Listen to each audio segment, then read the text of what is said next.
Okay, class. So for those of you who are completely new to Photoshop, the first step is going to be to access the Creative Cloud with your ASU ID so that you are able to access it for free.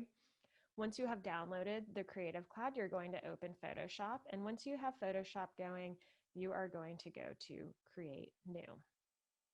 This is going to create a new document.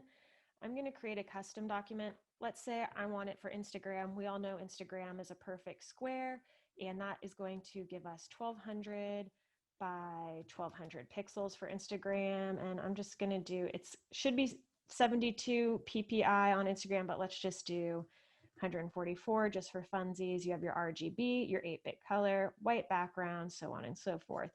Up here, you also want to name your document. So let's say Stratford underscore exercise 1. This is really great in terms of your digital asset management. You want to make sure you're organized. You want to make sure that when you're going to create that website portfolio, that you know exactly which document is where. So we're going to hit create. And that is going to give us this Instagram square. Now you can do photography template, you can do it landscape, portrait, so on and so forth. So please look to the assignments. It'll give you the document sizes there, but we're just kind of going off the cuff here. So let me move this down. First things first, we want to make sure that you are using the correct, since we have our document set up, we want to make sure that you are in the correct workspace. How do you access the correct workspace? Well, that is going to be found in your window. So you'll have Apple, Photoshop, File, Edit, Image, Layer, Type, Select, Filter, 3D View window.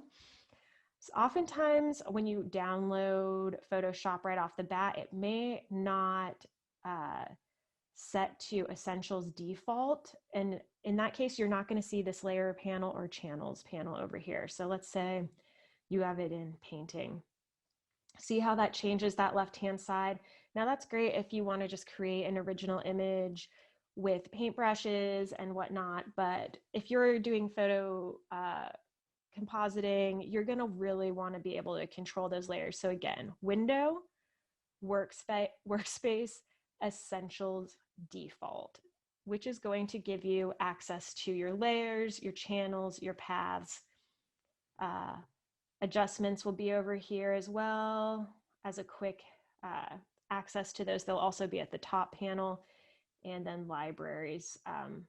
So that is going to make your life easier when you are working with multiple layers. You're going to be able to access them.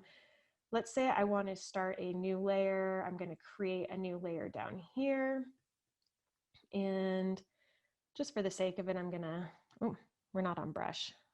Just give it one of these. Now, more often than not, you're going to be putting an image on this, but I just want to show you can also move these layers around. We'd have to unlock this one if we wanted to move this around. And now it's under that layer, so it's not visible because the top layer is what's visible. So this is really just the basics to setting up your workspace and knowing where your layers are and knowing that you can drag and drop and rearrange, so on and so forth. The other thing that we're going to talk about real quick is the tools panel. That's going to be on the left-hand side. Now, we have our move tool, you can hover, we have our marquee tool, we have a lasso tool, my personal favorite, the quick selection tool, crop tool, so on and so forth. So all your tools are over here. Let's just say you're having a hard time, you know that you want to find something, but you don't know exactly where to find it. You're in luck because over here we have a toggle, a searchlight bar, so you can type in what you need. So say you want to do an outline on text, but gosh darn it, it's kind of hard to find it. You're going to be able to come over here and type it in, and it'll show you that outline is actually in your filter gallery, and it will kick you to the section you need to be in. So if at any point you get stuck, you can always access the search magnifying glass tool, and it will kick you to where you need to be, which is really helpful. So that is just the basic setup of a document. Again, your workspace arrangement, which should always be an Essentials default, your layers panel, which is on the right side here, and then your tool panel, which is going to be on the left side here. And we'll go over some of these tools in other tutorials that I will link to learning materials. Please let me know if you have any questions or have any troubles. You know you can email me, and I will